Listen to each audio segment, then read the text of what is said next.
Hey guys, welcome to Versatile Cubing. This is Nagesh.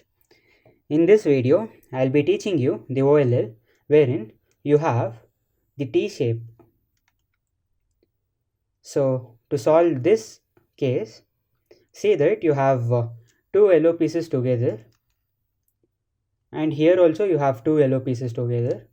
So you have to keep the T-shape like this, and you just have to follow this formula, that is R, U, R prime, U prime, R prime, F, R and F prime.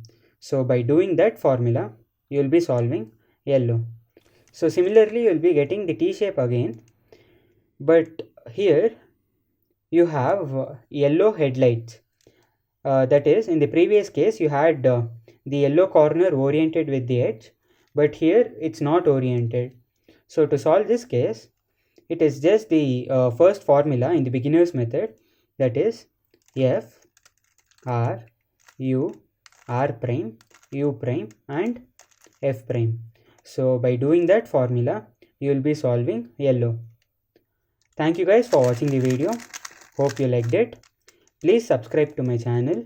This is Versatile Cubing signing off.